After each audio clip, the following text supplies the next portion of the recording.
Hi കൂട്ടുകാരെ, പുതിയൊരു വീഡിയോയിലേക്ക് എല്ലാവർക്കും സ്വാഗതം. അങ്ങനെ അനു തൻ്റെ അച്ഛനെ ഇങ്ങനെ കെട്ടിയിട്ടതിൽ എല്ലാവരും കൂടി ചോദ്യം ചെയ്യാണ് കേട്ടോ.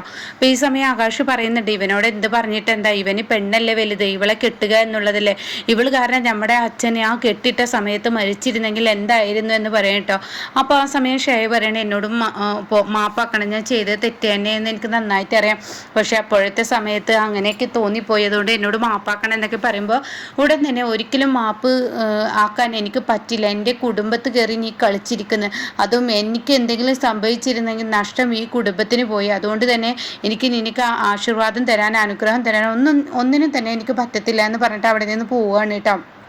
ആ സമയം ആകാശ് പറയണ, ചെയ്യേണ്ടതെല്ലാം ചെയ്തു വെച്ചിട്ട് മാപ്പ് പറഞ്ഞാൽ ആരെങ്കിലും ക്ഷമിക്കുന്ന കാര്യമാണ്? ഒരു ദിവസമാണ് ഞങ്ങളുടെ അച്ഛനെ നീ കെട്ടിയിട്ടത്, നിന്റെ ഈ ആഗ്രഹത്തിന് വേണ്ടി ഇത്രയും ചീപ്പായ പ്രവൃത്തി ഒരു പെണ്ണും ചെയ്തിട്ടുണ്ടാവില്ല എന്നൊക്കെ ഇങ്ങനെ പറയാൻ കേട്ടോ. ആ സമയം ഇതിനെന്ത് ഉത്തരമാണ് താൻ പറയേണ്ടതെന്നറിയാതെ ഒന്നവിടെ പകച്ചു പോവുകയാണ് കേട്ടോ ഷേയ പെട്ടെന്ന് മറുപടി പറയാനാവാതെ ഷേയ ആകെ കുടുങ്ങി പോവുകയാണ് കേട്ടോ. അങ്ങനെ ഈ സമയം ഇതും പറഞ്ഞ് ആകാശും അതുപോലെ ചാരുവും ബാലമാമയും ഗോവിന്ദമാമയും അനുവും എല്ലാവരും അവിടെ നിന്ന് പോവാണ് കേട്ടോ. പിന്നീട് അക്ഷതയും രമേഷിനും ഒക്കെ പോവാണ്. ഈ സമയം ഷേയയോട് വായോ എന്നും പറഞ്ഞിട്ട് പൂജാമുറിയിലോട്ട് കൊണ്ടുപോവാണ് കേട്ടോ അക്ഷതി. അങ്ങനെ ഷേയയും ആ ഒരു പൂജാമുറിയിലോട്ട് പോവാണ് കേട്ടോ. എന്നാൽ ഈ സമയം അരവിന്ദൻ മാത്രം പോകുന്നില്ല, അരവിന്ദൻ അവിടെ നിൽക്കുകയാണ്. അത് കാണുന്ന ഹേമ, എന്താ മോനെ നീ പൂജാമുറിയിലോട്ട് പോവാത്തത്, അവിടെ പോയി നമ്മുടെ ദൈവങ്ങളോട് അനുഗ്രഹം ചോദിക്കുക എന്നൊക്കെ പറയുമ്പോൾ എന്തോ എനിക്ക് ഈ കല്യാണം എനിക്ക് തെറ്റായിപ്പോയി എന്നൊരു തോന്നൽ. അത് കേട്ട ഉടനെ ഹേമ ചോദിക്കാതെ എന്താ നീ അങ്ങനെ പറയാൻ? അല്ല, ആ മേഡത്തിൻ്റെ ആഗ്രഹം സാധിച്ചു, അവരുടെ ആഗ്രഹം ഈ കല്യാണം നടത്തുക എന്നുള്ളതായിരുന്നു. അത് ഏത് വഴിയേനെ അവർ ആ ആഗ്രഹം നേടിയെടുത്തു. എന്നാൽ ഇനിയുള്ള ആ ഒരു മാർഗം അത് അവർക്ക് ഉണ്ടാവില്ല, ഞാനും അവരുമായിട്ടുള്ള ഒരു നല്ലൊരു ജീവിതം എന്നിൽ ഉണ്ടാവില്ല, അതെനിക്ക് ഉറപ്പുള്ള കാര്യമാണ് എന്നൊക്കെ ഇങ്ങനെ പറയുമ്പോൾ എന്താ മോനെ ഈ അവസാന നിമിഷം നീ ഇങ്ങനെ പറയുന്ന, അങ്ങനെ ഒരു തോന്നൽ എന്നിൽ വരുന്നു എന്ന് പറയാൻ കേട്ടോ. ഇത് കേൾക്കുന്ന ഹേമയെ, അങ്ങനെയൊന്നുമില്ല പൊന്നു, അങ്ങനെയൊന്നും നിന്നോട് ചെയ്യില്ല, നീ ആ പൂജാമുറിയിൽ പോയിട്ട് നമുക്ക് അവിടെ ദൈവങ്ങളുടെ മുന്നിൽ പ്രാർത്ഥിക്കുക എന്ന് പറഞ്ഞിട്ട് പൂജാമുറിയിലോട്ട് കൊണ്ടുപോകുന്നുണ്ട് കേട്ടോ. പിന്നീട് പൂജാമുറിയിലെ ആ ഒരു നിലവിളക്ക് കത്തിക്കുന്ന ആ ഒരു രംഗമാണ് ഷേയ കാണിക്കുന്നത്. അങ്ങനെ ഷേയ നിലവിളക്ക് കത്തിച്ച് പിന്നീട് എല്ലാവരും കൂടി ഒരുമിച്ച് നിന്ന് പ്രാർത്ഥിക്കുകയാണ് കേട്ടോ. ഈ സമയം ഹേമയാണെങ്കിൽ തൻ്റെ മകൻ പറഞ്ഞ ആ വാക്ക് തന്നെ തൻ്റെ ഉള്ളിൽ ഇങ്ങനെ അലടിച്ചു കൊണ്ടിരിക്കുകയാണ് കേട്ടോ. ഇതേ സമയം ഗോവിന്ദമാമയും കൂട്ടി ഇവിടെ ബാലമാമ പുറത്തു പോയിരിക്കുകയാണ്. അപ്പോൾ ബാല നീ എന്തിനാ ഇപ്പോൾ പുറത്തിറങ്ങി വന്നത്? എന്തോ അവിടെ ഇരുന്ന് എനിക്ക് ഭ്രാന്ത് പിടിക്കുകയാണ്. അവളുടെ നേട്ടത്തിന് വേണ്ടി ആ വിവാഹം എന്നെ കൊല്ലാൻ പോലും മടിക്കാതെ ആ വിവാഹം നേടിയെടുത്തു. എന്നാൽ ഇതിനെല്ലാം കാരണക്കാരൻ എൻ്റെ മകനാണ് ചാരു എന്ന് പറയുന്ന അവനെ അരവിന്ദൻ കല്യാണം കഴിക്കുകയാണെങ്കിൽ ആകാശിനെ അവൻ സ്നേഹിച്ച പെണ്ണിനെ തന്നെ അവന് കെട്ടായിരുന്നു. ഇപ്പോൾ ഇതിപ്പോൾ എന്താ, സ്നേഹിച്ച പെണ്ണിനെ ഏട്ടൻ കൊട്ടിക്കൊണ്ടു വന്നിരിക്കുന്ന ആ അവസ്ഥ, ഓരോ ദിവസം എൻ്റെ വീട്ടിൽ പൊട്ടലും ചീറ്റലും തന്നെയായിരിക്കും ഇനി ഉണ്ടാവാൻ പോകുന്നത്.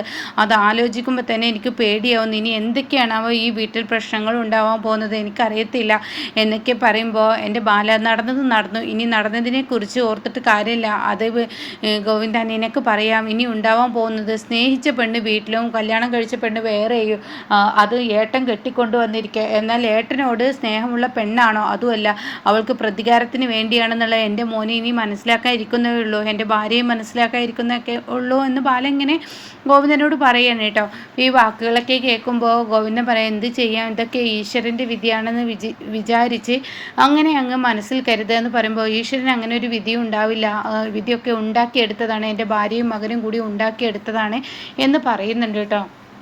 എന്നാൽ ഈ സമയം ഇപ്പുറത്തെ കുളിയൊക്കെ കഴിഞ്ഞിട്ട് ചാരുവിനെയാണ് കാണിക്കുന്നത്. തൻ്റെ പൂജാമുറിയിൽ ഇരിക്കുന്ന ആ ഒരു വിഗ്രഹം തൻ്റെ റൂമിലോട്ട് കൊണ്ടുവന്ന് വെച്ചിരിക്കുകയാണ്, മുരുകനെ കൊണ്ടുവന്ന് വെച്ചിരിക്കുകയാണ്.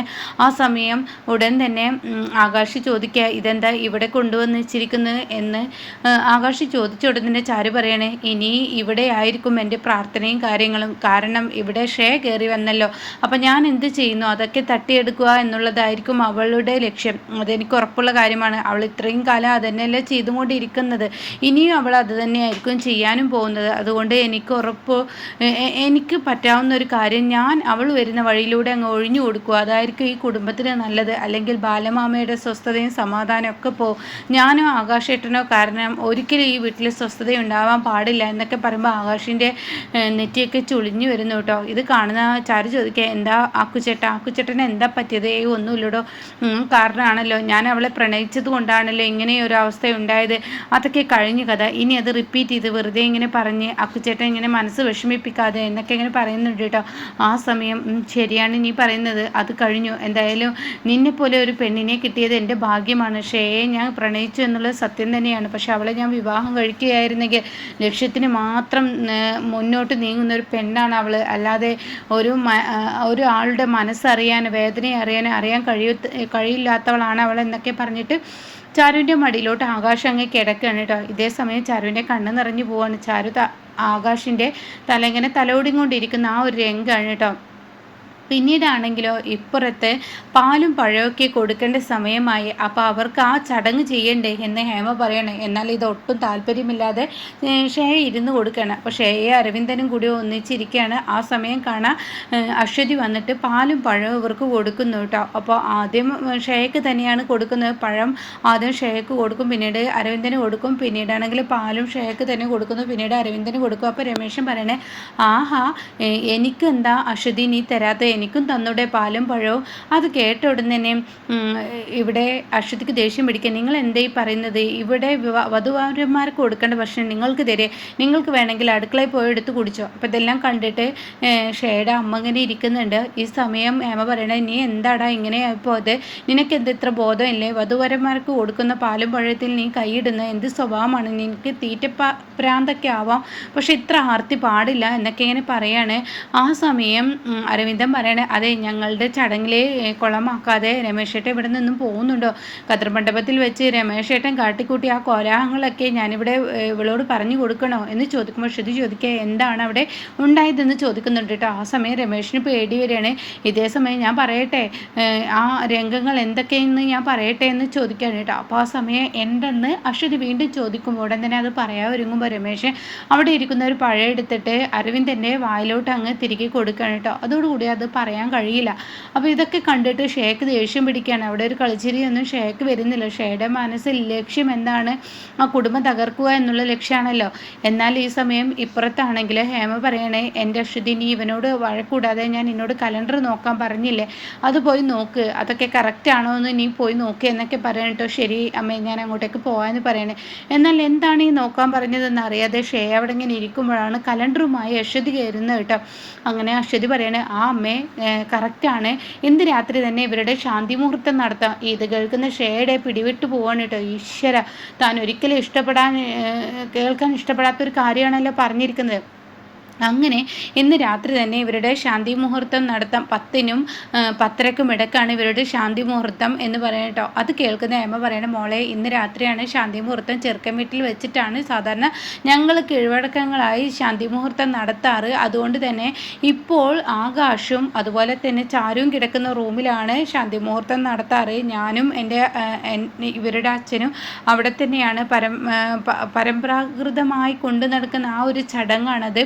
അതുകൊണ്ട് ആ റൂം ഇപ്പോൾ ആകാശം ചാരും കൈയടക്കിയത് കൊണ്ട് തന്നെ അതിൽ കിട്ടത്തില്ല. അപ്പോൾ അതുകൊണ്ട് ഞാൻ വേറൊരു റൂം നിങ്ങൾക്ക് സെറ്റ് ചെയ്ത് തരാമെന്ന് പറയുമ്പോൾ ഷേയ ദേഷ്യം പിടിക്കുകയാണ് കേട്ടോ. ഷേയക്ക് അത് തന്നെ വേണം എന്നുള്ള വാശിയാണ്. അപ്പോൾ ഷേയ പറയണേ, എൻ്റെ ആൻറ്റി ഞാനായിട്ട് ഇതുവരെ കൊണ്ടു നടന്ന ആ പരമ്പരാഗതമായി കൊണ്ടു നടക്കുന്ന ആ ചടങ്ങിൽ തെറ്റിക്കാൻ പാടില്ല. എനിക്കും ആ റൂം തന്നെ മതി.